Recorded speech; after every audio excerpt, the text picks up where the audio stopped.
host. We don't have any problems here. Yeah. All right, folks, for those of you who are listening on the podcast feed, we are getting ready to go live on YouTube with Dockside at the Bay. And we are actually now, as of now, we are on our own We don't have any problems podcast here. feed. Yeah, we're hoping we're not going through getting any problems. Almost there. We're getting there live on YouTube. I'm just going to go ahead and share the link.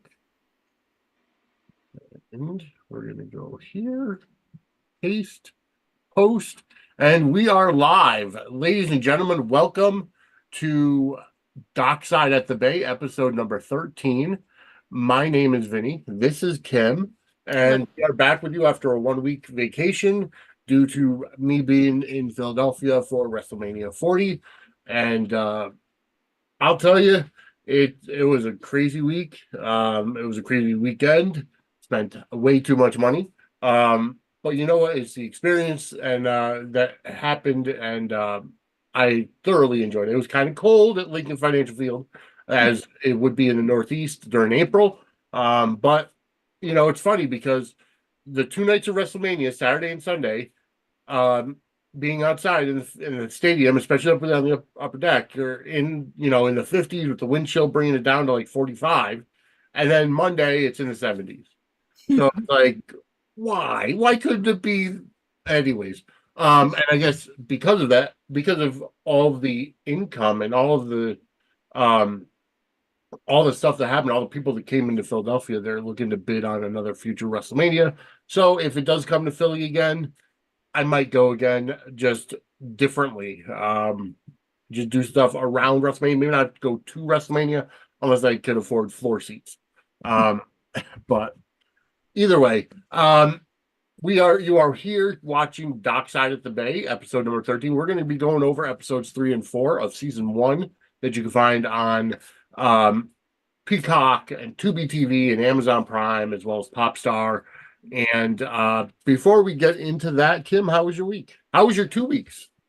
2 weeks were pretty good. 2 weeks were pretty good. Just I don't know, trying to dealing with some kind of all over the place Chicago weather. Went from like 70s, gorgeous, felt like summer, to now it's like teeming rain and hailing and all insane. It's we can't make up our minds here.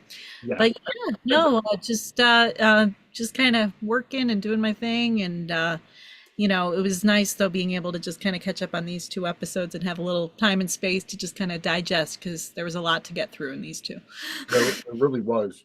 And also do want to congratulate John Black. Oh, yes. Yeah. Results came in for that. Who's portrayed by Drake Hogeston, for being our inaugural champion for Soap Suds March Madness. I will say I was kind of pulling for Sophia to, win it all, but I'm happy to see, someone from Days, and John Black earned, he earned his title. So he really did. And it's like the Jarlina crew kind of took over and ran with it, but you got to give the props to Sophia Madison. The fact that Jacqueline Zeman kind of went through that entire bracket.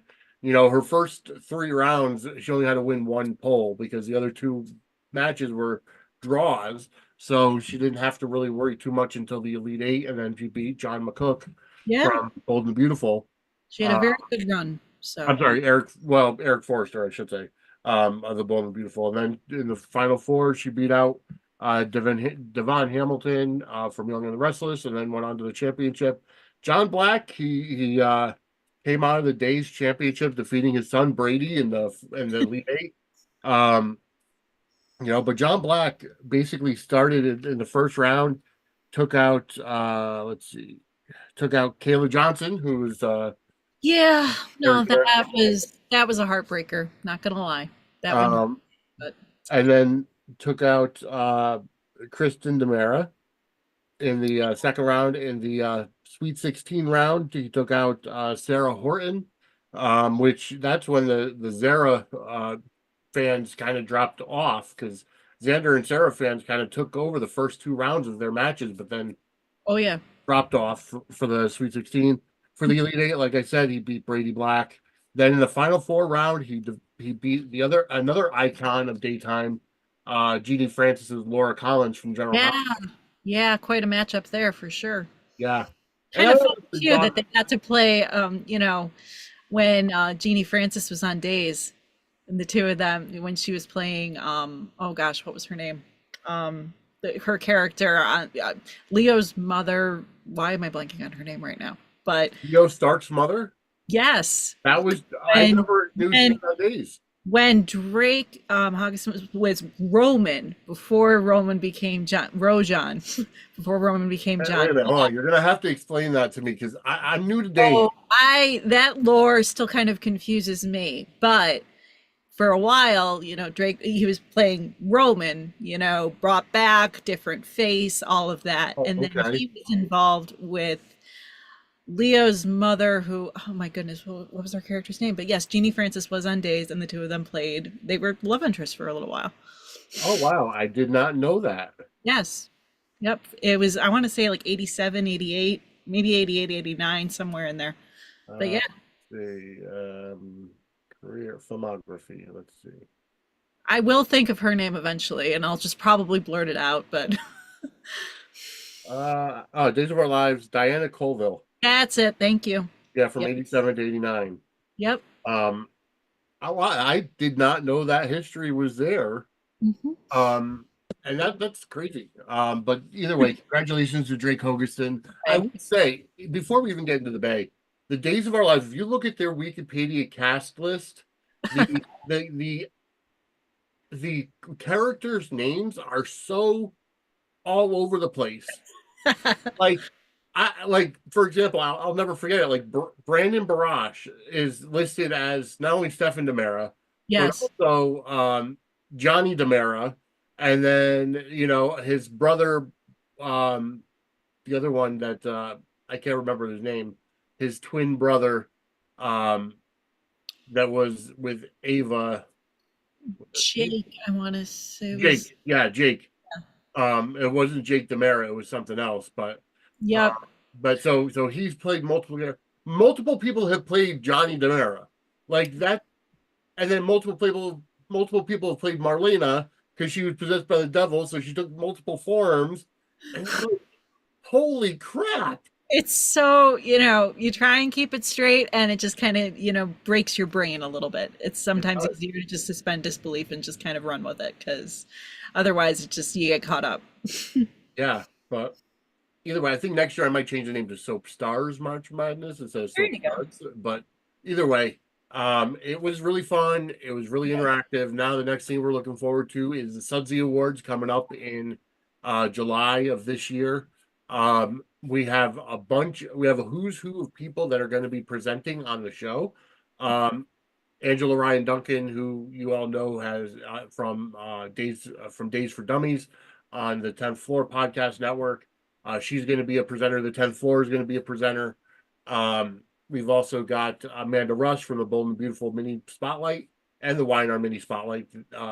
She's going to be a presenter.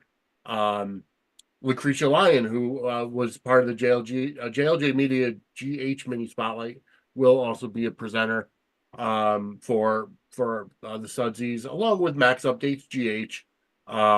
Christy and Kim will be there. I'll be there doing everything in the background and doing all the editing for it. Also, if you are a fan of Jim Cornette's podcasts, Charlie from Starkville, Mississippi, is going to be a presenter as well, and the gentlemen the people that run Chair Shot Sports are going to be presenters. So we've got a who's who this year. It's going to be in July. In May, I'm going to be putting out a Google form. Everybody will be putting out a Google form in order to do the actual polling and the fan votes. Instead of Twix polls last year turned into a giant clusterfuck. Um, it so we're going to do the fans vote a little differently.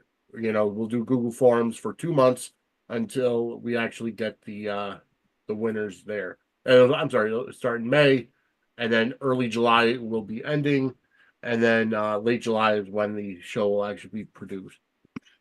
Sounds like a plan. Looking forward to it. But And then we also one other thing I did want to bring up about the Suds Awards. Um, uh, can't remember.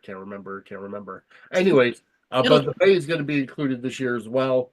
So there's going to be something that I am splitting up um, the wrestling and soap categories into separate categories instead of putting them all together like I did last year.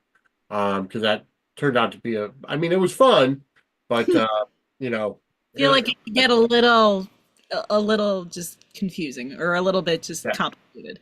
yeah, it did. It turned out to be it got to be complicated as well.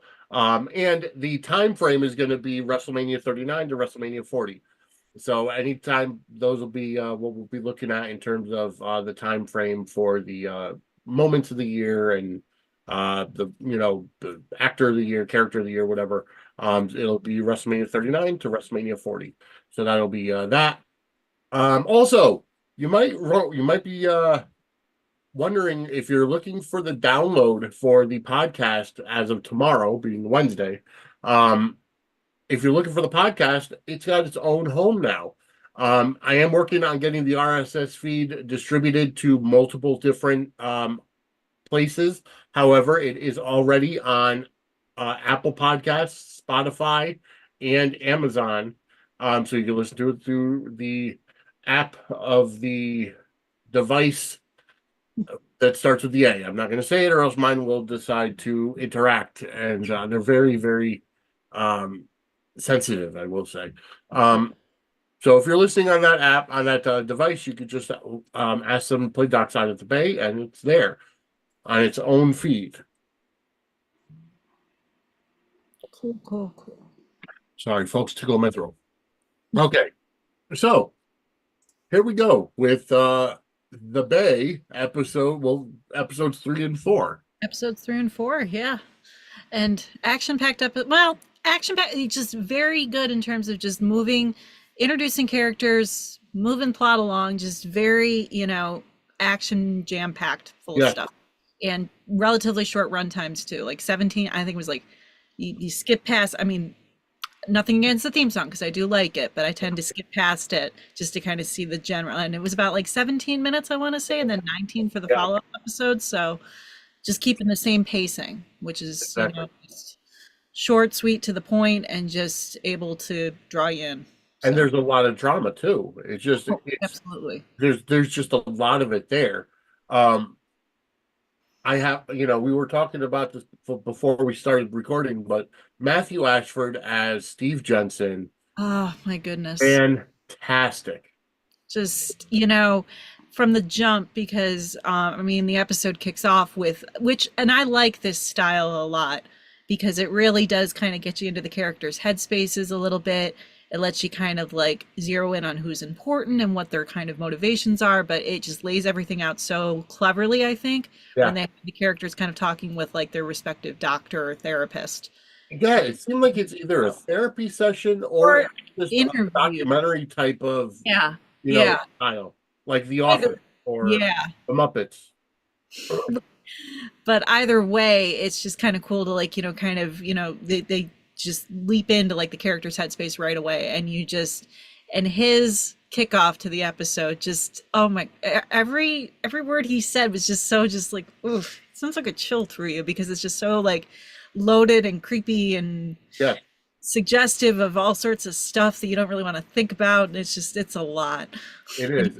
And he's very manipulative. That character, Steve Jensen, like we didn't get too much into his character in the beginning, but coming into the new series, like we know that he's the one that's responsible for the deaths of Lee and also Isabella. Yes. But he kind of absorbed too the doctor that they had referenced to the hospital who like is running the prostitution ring and all of this stuff. Like it's like he's absorbed all of that. Yeah. Kind of like taking up that helm and, is using that masquerade lounge as kind of a outfit to do his, underground seedy, operation, what have you. Yeah. And they even reference that, like they call it an after hours spot. And he's like, what part of man of integrity do you not understand? Right. Like, he just flips it right back on him. He's just like, he compares himself to Jesus a lot too. Yeah, Like it's just there's a lot of layers there, and it's a short sequence at the beginning, but it says so much about the character. and it really does. And it's to the point where, I mean, I've said it before, in wrestling, Triple H, one of his nicknames was the Cerebral Assassin. But and then I gave it out. I gave that nickname out to Cyrus Chanel on GH because Jeff Kober is another cerebral actor and just fantastic. But I got to give it to Steve Jensen now. Like he's, he's the way that he specifically said that. Oh, I never raped Sarah. You know, Yeah. we have a fantastic relationship in every aspect. Enjoy our escapades is the way he Yeah, phrased it. And it's just like, and he talks about his erratic prison time, like just like, glossing it all over and making it seem like, oh yeah, no, what are you talking about? And it's right. just like, oh, no, you're actually a horrible person. But, Exactly. he's just got like that, he can just inflict like that charm too. Just like, like, just, oh, it's, yeah. No, kudos to Matt Ashford, honestly. Like the Yeah, no, absolutely. And before we move on, I do want to say thank you for those of you who are watching and or listening. Go ahead and hit that like button, subscribe, get notified. Also, if you are listening on podcast feed, give us a 5-star review on Apple Podcasts or Spotify or wherever you're listening to this podcast. As well, we are officially an affiliate for WWE Shop, which is powered by Fanatics. So go on to sudsandsquaredcircle.com/wrestling merch. That does have our affiliate code in the link. And go ahead and buy the cool wrestling merchandise, especially this awesome LA Knight shirt. Yeah. And go ahead and we do get a commission off of that.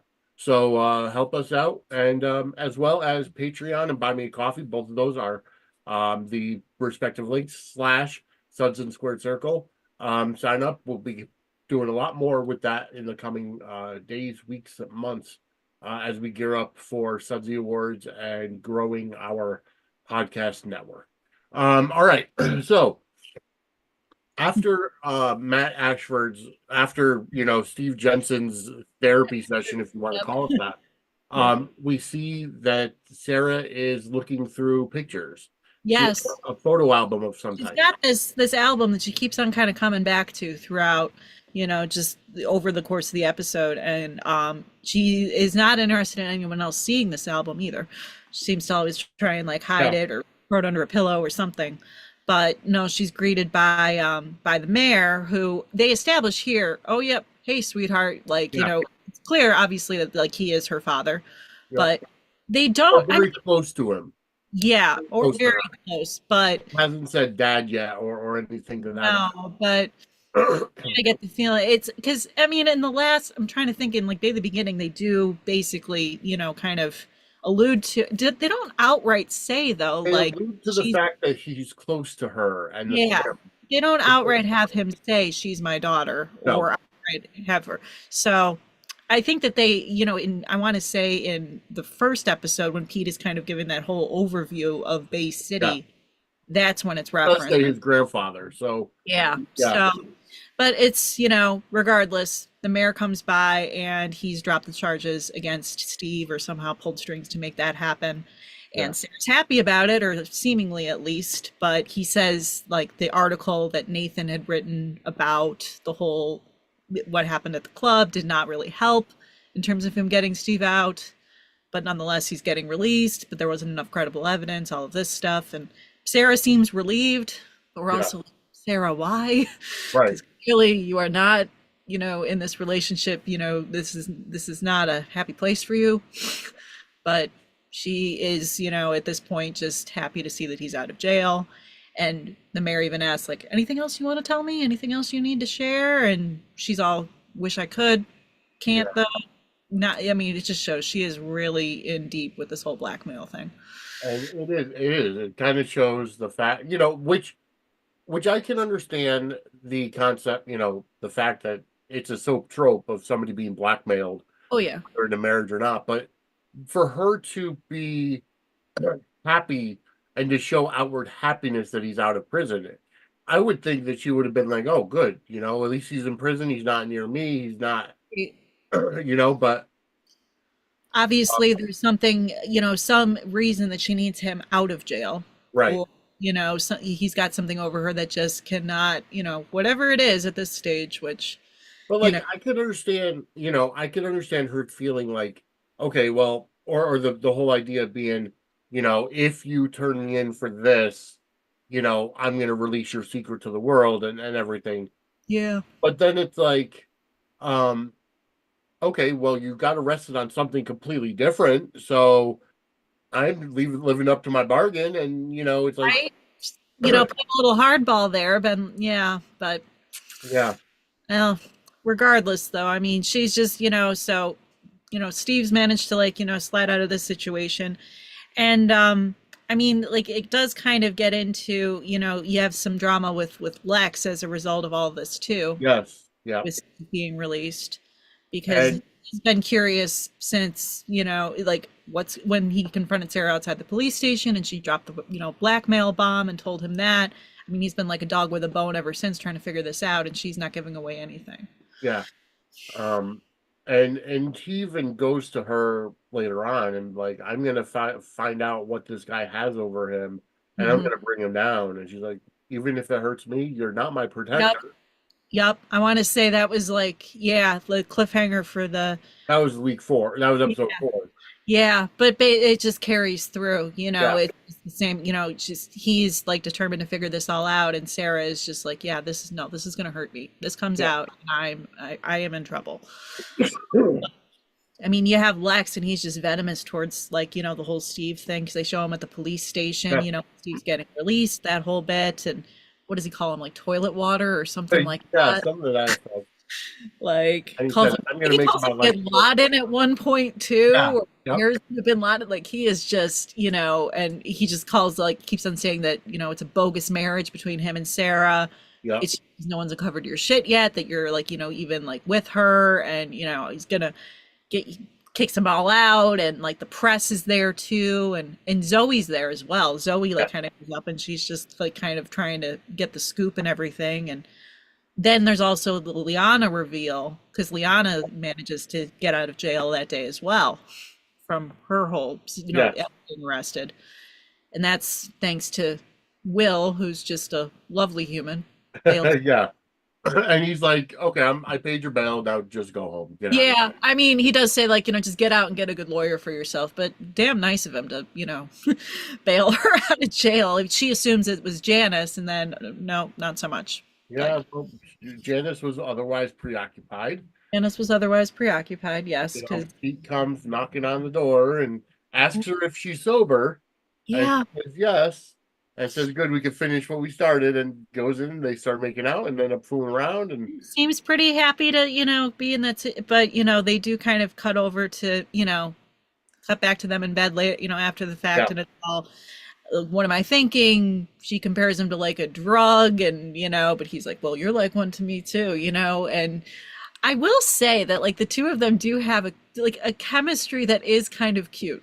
I yeah. will say, just like they're back and forth, and just, there is something there. And for Like, you GH fans out there, I don't have as big of a problem with this relationship with Janice and Pete than I did with Ava and Morgan. Similar situations, you mhm, know. Morgan dated Kiki, which was Ava's daughter, but Morgan actually cheated on Kiki with Ava, her mother. You know, Pete and Janice, Pete and Liana were broken up years before, right. and they're older. He's older now, and so it's, I don't know. It's a similar situation. I just find them a little bit more tolerable. I don't know whether it's whether it's because Pete, in my opinion, is a little bit more mature than Morgan was at the time. And maybe the fact that, Janice is a little bit more attractive than Ava is, but either way, I do, there's very similar, there's definitely parallels, um, And just jumping on the parallel thing, I mean, I was an All My Children fan, yep, and there was the infamous kind of story, Tad the Cad hooking up with Liza Colby after or being with Liza, but then sleeping with Marion, the mother, and that being kind of, his little Tad the Cad origin story. So yeah, just yeah. kind of Oh, that's right. I had forgotten about that. Yeah. All My Children has a special place in my heart, and Yeah. especially the character. So Pat Martin, who is Michael E. Knight, who now portrays Martin Gray on General Hospital. He's on a hiatus right now, but yeah. yeah, But yeah, I mean it's a trope, it's like a soap kind of, and I just think though, like the two actors, like there is just a certain like sweetness to them, there's just something yeah, about just like, and his just constant reassurance of just like, she keeps on saying like you're way too young, but he's just like encouraging her to like, get out of your head, just kind of have a good time, just kind of be, just kind of, because Janice she's been through a lot. yeah, And I will say too, and this is kind of jumping a little bit, but the way that they opened up episode 4, hmm, with the kind of almost like they cut to Pete talking about his relationship with Janice, and Janice talking about Pete in their respective therapy yeah, documentary, whatever it yes, is. yep, I thought the way they did that was super clever, just yeah, because they kind of have them like telling two different sides to the story almost, but then coming together on the fact that like they didn't expect this and they wound up really caring about this person at the yeah, very, like being honest about that.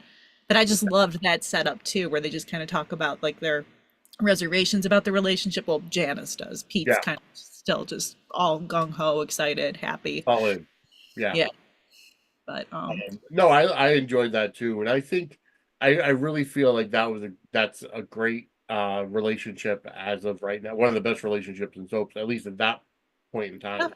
just the Um, way that they would like, just kind of, and then even too, I loved how like they kind of did a little bit of like a parallel to, they showed Pete kind of discussing with Manny the yes, whole like mystery. I mean, obviously Manny doesn't know that because right. obviously Janice and him are brother and sister. He's obviously unaware of who Pete is with, but supportive and all like, you go, guy, Yeah, I have to live vicariously through yeah, you. all of Yeah, that. But then on the opposite side of the coin, you have Marley who finds this out. yes, because Marley is moving back in with Sarah for now until they find a place in Yeah, a city. which again, this is just a bit of a sidebar, but poor Sarah is constantly in that house, caught off guard by her children's comings and goings. Just like Right, she exactly. cannot keep anything straight when it comes to her kids.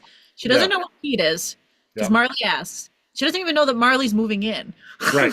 Yeah, She's like, "Oh, you're here." Oh, like or just like it takes her by surprise. It's like, but it's your house, Sarah, and these are your kids. Like, get some. She is like, it's well, just it's a recurring. I mean, to be fair, Marley and Sarah had a strained relationship. Oh yeah, They yeah. they weren't really on speaking terms, No, no, and that was because, which I don't necessarily understand. I mean, I know she was close to her father, right. and but she was pissed at Sarah for cheating on Lee with Lex. I think that was kind of the origins of it, and But they had then contentious but sort of. then she's pissed at Janice for sleeping with Lee because when Sarah gets when Sarah tells Marley, "Oh, I caught him in bed with your soon-to-be mother sister-in-law," she goes over to Janice and says, "Stay away from my brother." Yeah, no, she is like, because Sarah just, lets the cat out of the bag, that whole thing, and Marley immediately, because I think out of all of them, Marley is closest with Pete.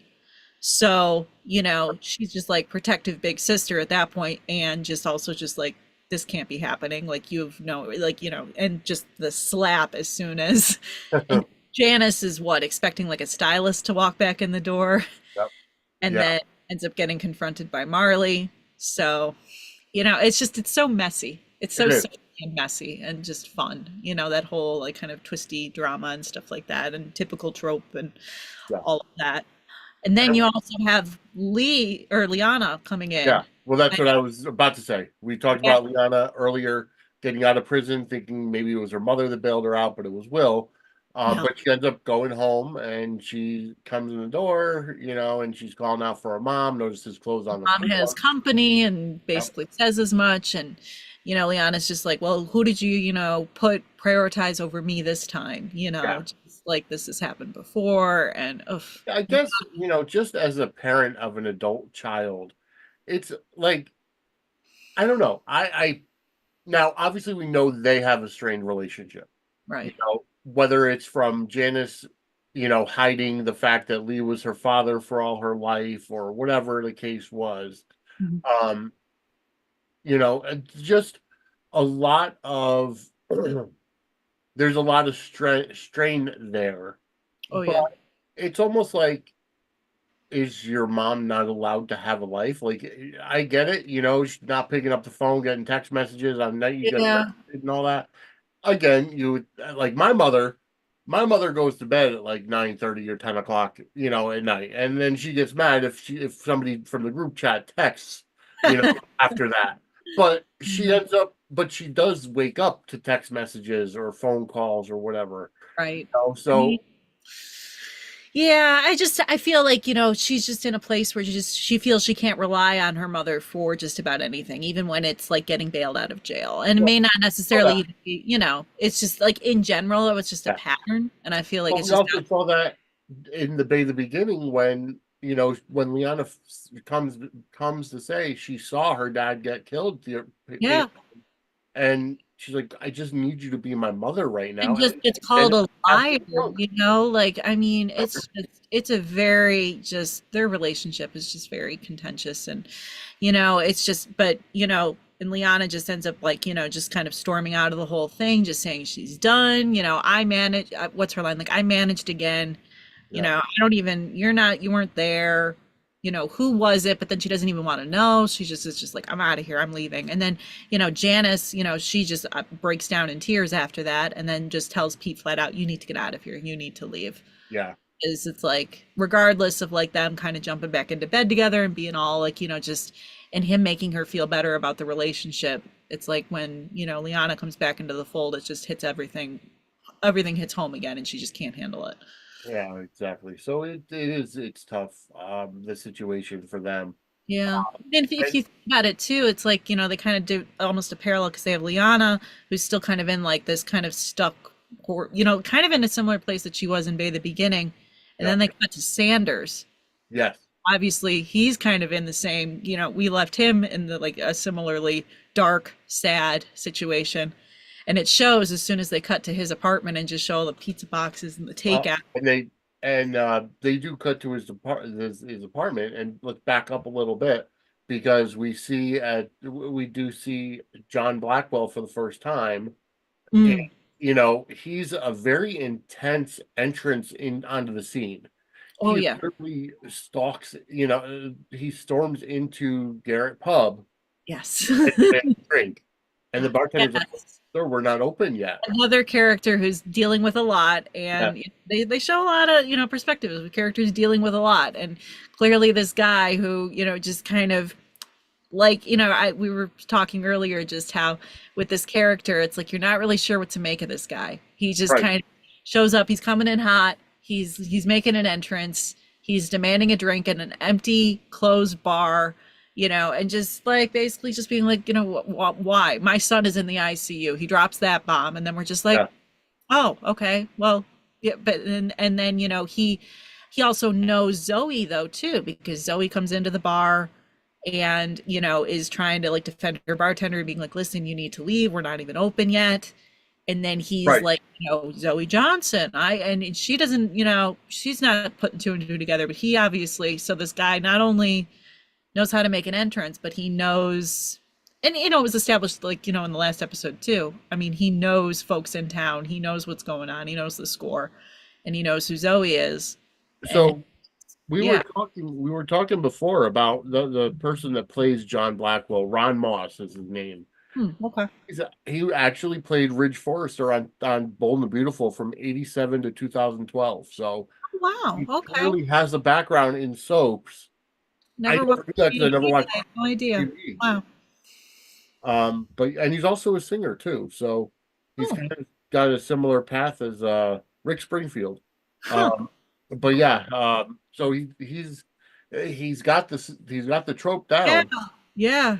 No, Um, but he definitely. comes in and just I like that they just establish all of his um they establish the different relationships like kind of right off the bat, Hmm. like and his mindset, because Right. he first calls his, I'm assuming, either wife or ex-wife, Catherine, to Yes. ask about Damien's Jude condition. Evans, who just shows up and is just like amazing. I was like, I forgot that she was on it actually. Like, I forgot that she was on the Bay. And then, like, it was pleasant. It was like such a nice surprise to see her, Yeah, show up as, and I'm assuming ex wife, just, right. doesn't look as if, I mean, especially because there's that one line where he's like, we're not going to talk about God right now. Yeah, And she's because in church.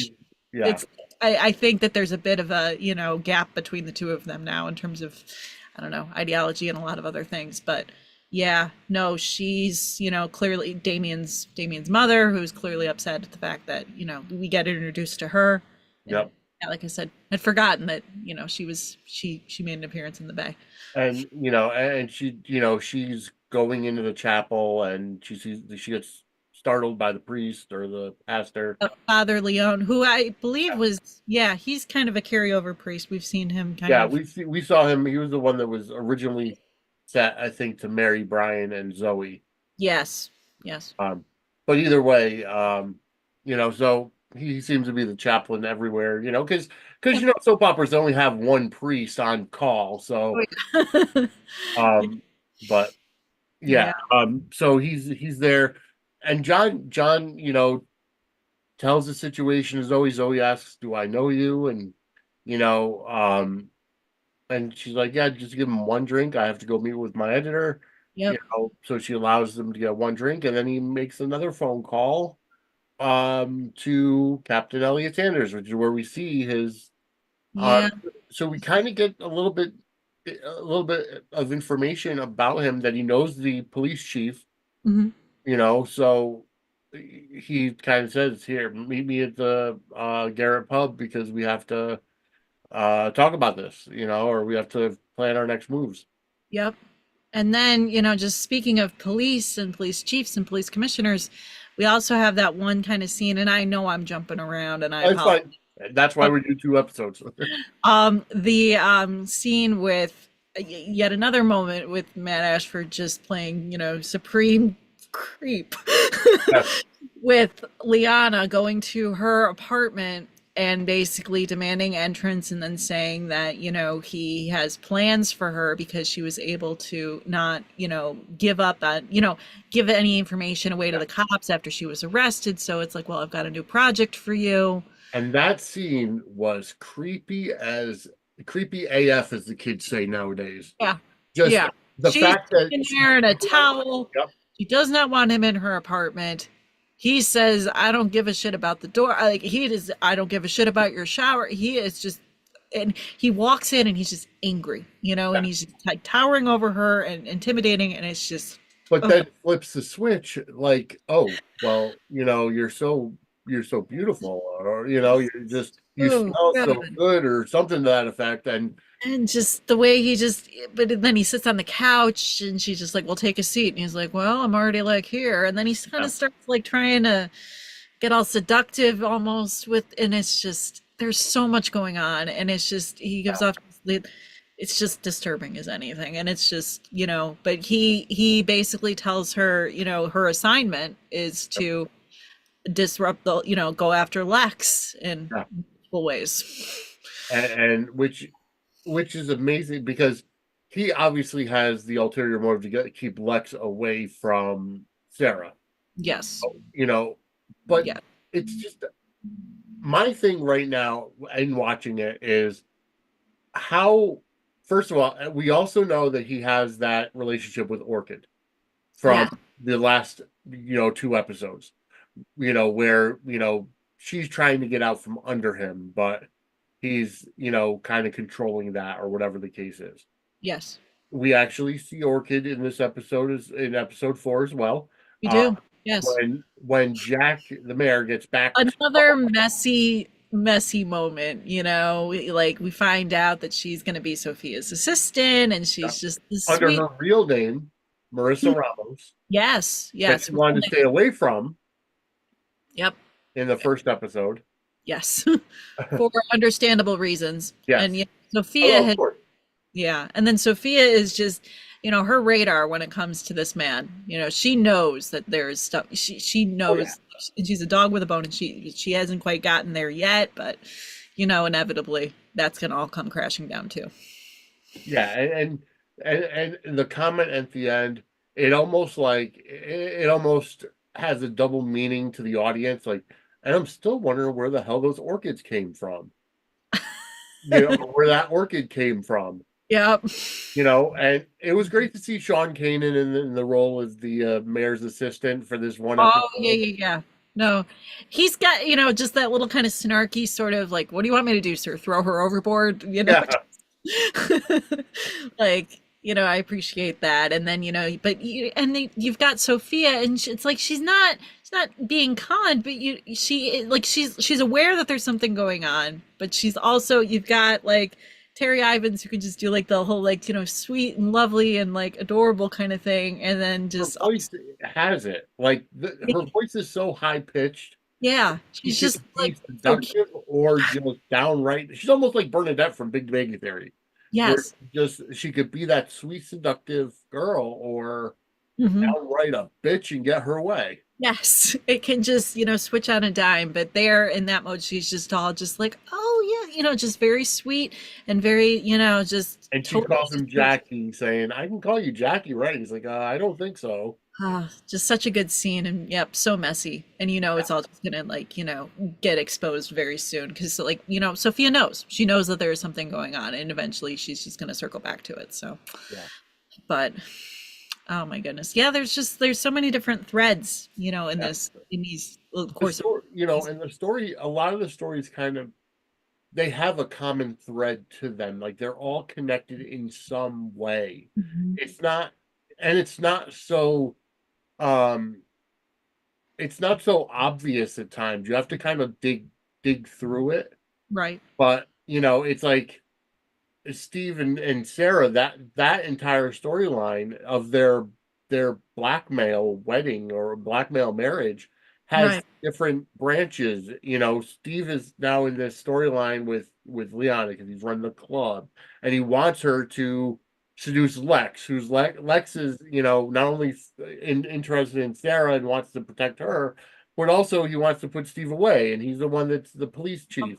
It's just all very taut, it's all very just, twined together in such a way that makes you want more. I mean, we don't even really know what the full scope is in terms of the blackmail that Steve, exactly what he's got on. I mean, we know, but, Yeah. at this point, the audience it's obviously still early. We aren't really sure exactly what he's got over her, but regardless, it's got Sarah very shaken and very just knowing she needs to preserve the status quo. Otherwise, everything is going to go to hell for her, which it Right. will Yeah. eventually. So we, Yeah. but for I, now, she's just, and it's just, but the way that it all just twines together so well and leaves you wanting more is just, very, very good creative storytelling. So, very much on, which is why they've won the best writing numerous times on end for the Daytime Emmy Awards. because I mean, I look at like the way that like this drama progresses, and then I look at, upcoming stuff for certain soaps that are on the air at the They're going to moment. have a run for their money with GH now with the new writers.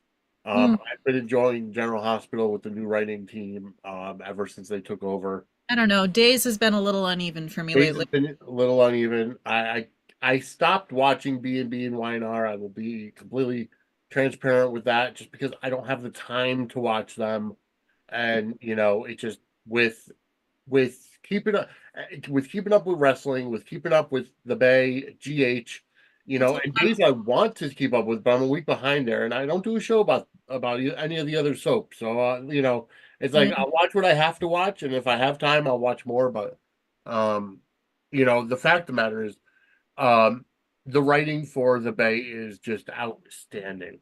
Yes. It's and it's like I think we've talked about this. Actually, no, I talked about this with Angela last week, a couple weeks ago. Mhm. The Bay has less restrictions True. because they started the web series and they're on a streaming service. Right. And they didn't come over from network. Right. Like that's the biggest difference. So there's Because no like expectation for it to be a certain way right. because of that.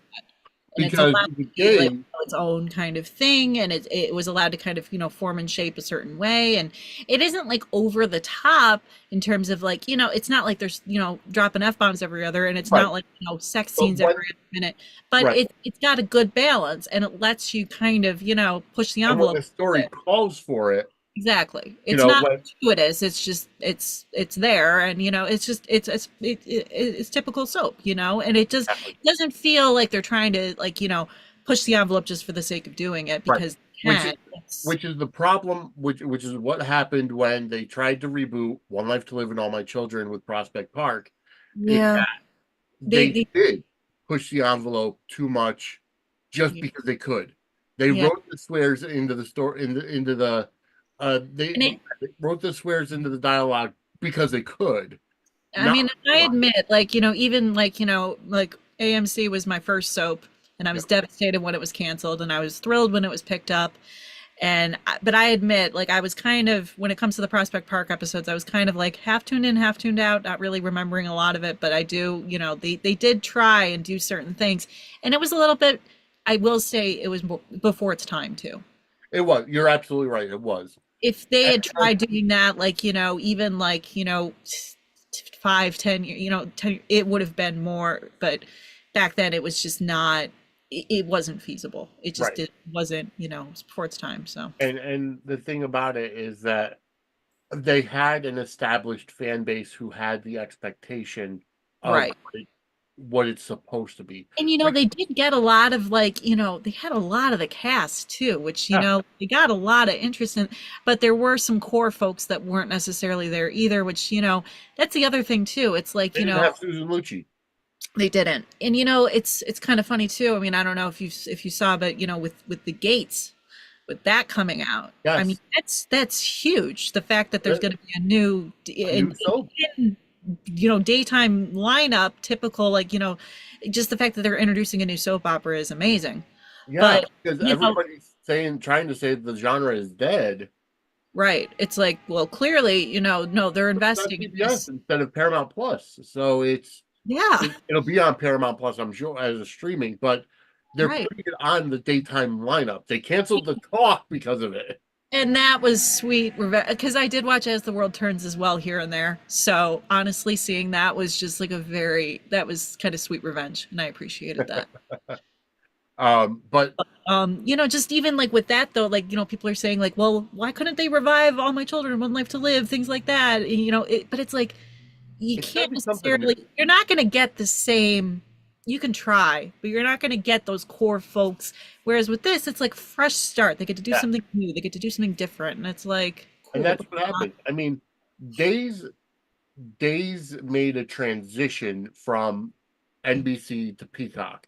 It Yes, didn't it didn't get canceled and then come right. back as a reboot or whatever. So the people stayed the same, whether it's the writing team or the actors, whatever. Yes, they've had some, controversy because of Albert Alar and the situation there and And with behind the scenes. Ariane Zucker, everything like yeah, yeah. Yeah, Yes, it's but just yeah. and still they don't have the restrictions, although I will say as a wrestling fan, Peacock has some very strict handcuffs because even during like I'll say this Friday night last not this past Friday when I was in Philly for Mm. SmackDown in the Hall of Fame, after SmackDown went off the air on Fox, Peacock picked up to air the Hall of Fame.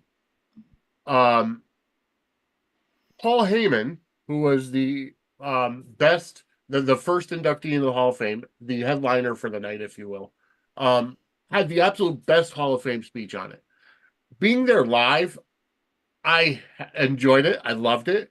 It was, it was filled with f bombs and everything. And there was a point when he said, if you think ECW died in 2001, you could suck my fucking dick, and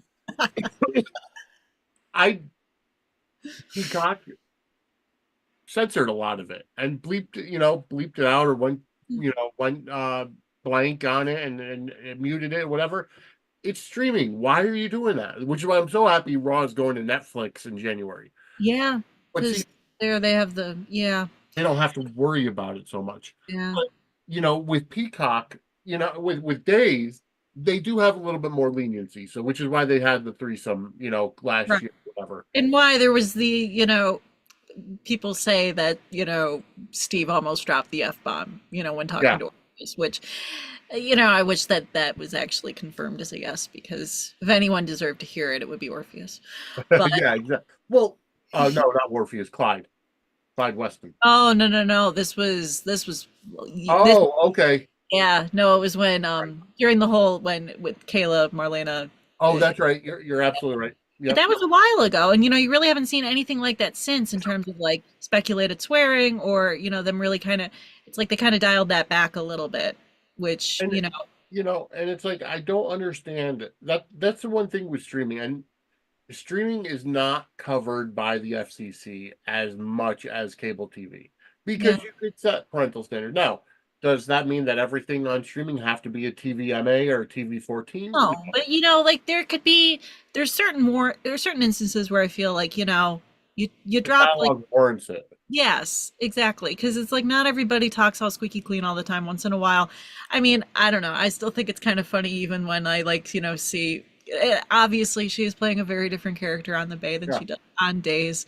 But it is funny when I see her just being like, "God damn it," or like, even like her and Lex just kind of Yeah. going back. It's like Well, you're same thing not with used. Lex as he told Steve to get the fuck out of here. Yeah, The it's like station. It was like you'll never see Robert Scorpio say that on GH. right. But when the dialogue calls for it, you don't It's have those handcuffs. exactly, exactly. So, and I just feel like, sometimes they're trying to, I don't know. It's refreshing to just kind of see it where it's more, and it's like I said, it's not over the top. It's just it's warranted and it's there and it's part of it and it's fine. It all flows and it doesn't feel like it's extraneous or anything like that. So, Exactly. Um, but anyways, but so anyways. is it did we kind of touch on everything? The one what there's one other scene Yeah, that it was very, very brief, but I forgot that with the edit, I believe it's Zoe's editor, this character Boyd, who they meet up with. yes, yes. Super sweet little, like I love this. Like you only get introduced to this character in this episode, but he, lets Nathan go, and Zoe's happy about it, and he's Yeah. got a little, back and forth with Patricia Darbo's playing the waitress Yep. at the I'm assuming that's the Garrett Tavern. No, it's Or no, it's the restaurant. the restaurant. Yeah. Yeah, no, Whatever the name of it is. yeah. But regardless, just this cute little scene with like, that I appreciated that. And then they say something about like the food or how it's Yeah. just I could like watch like, more of like that dynamic, Oh just yeah. like It's kind of like, you know, where she comes up, oh, you're not being flirtatious, are you? You can't be, yeah. you can't have them. And and she's like, well, I'll fight you for them, or what, just that little So banter back and forth. it was a very natural, very cute little kind of moment there. And it also had some drama because obviously Nathan was let go and Zoe was happy to see it, but just kind of a And little it kind of shines light on every major company, especially journalism, covering their own ass because Nathan brings up, well, you greenlit the right, story. right. Well, but if we didn't let you go, it would kind of be a bad taste on it. Well, why don't Yeah, you to come get out and say, backlash I for it, I agree? think is what he said, and all of this, which, yeah, no, I mean, but I don't know. I forgotten that that scene kind of took place, and it's just a Yeah, little like a slice of life moment and kind of cute, and yeah, exactly. yeah, But so those are episodes 3 and 4. Go on over to Peacock or which I'm actually surprised Peacock picked it up. But Peacock, Amazon Prime, Tubi TV, Popstar, you can find them all over the place there. yep. Uh, next week Those are right at your fingertips, which is great. So exactly, and it's definitely bingeable, which is why the hashtag is binge the bay. absolutely, But and so next week we'll be going over episodes 5 and 6. And folks, starting with tomorrow's episode, or today's episode, posting tomorrow, Dockside at the Bay has its own podcast feed, part of the Suds and Squared Circle network on Apple Podcasts. So you will be able to get it directly there. Um, and go ahead and follow the show there. It is up already on Apple Podcasts, Spotify, and Amazon. Tomorrow, I should be able to get the rest of them like Deezer, Castbox, Radio Public, iHeart. So all those should be taken care of tomorrow. But they are up on is up on Spotify, Apple, and Amazon. So Dockside the Bay now has its own podcast feed. It'll stay on this network for YouTube. I am not doing a whole nother YouTube network. It's going to stay here. Just like every other show will stay here on the Suds and Squared Circle network. For YouTube will stay here. But anywho, again, go ahead, hit that like button, subscribe, get notified.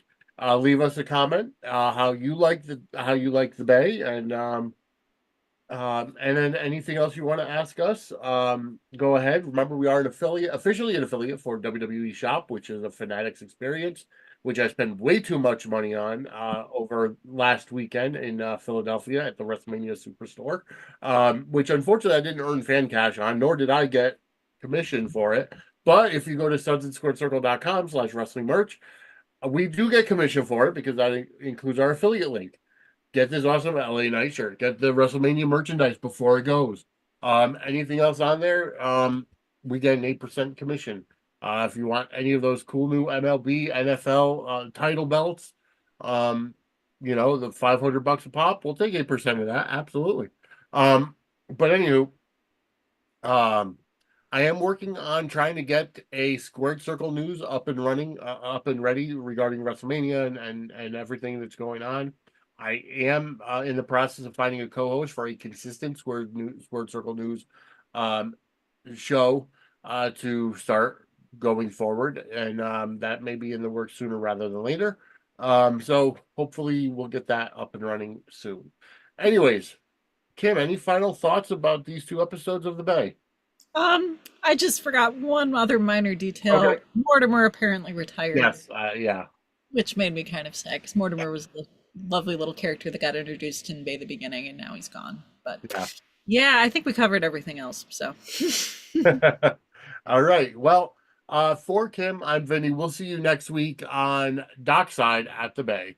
Enjoy your week, everybody.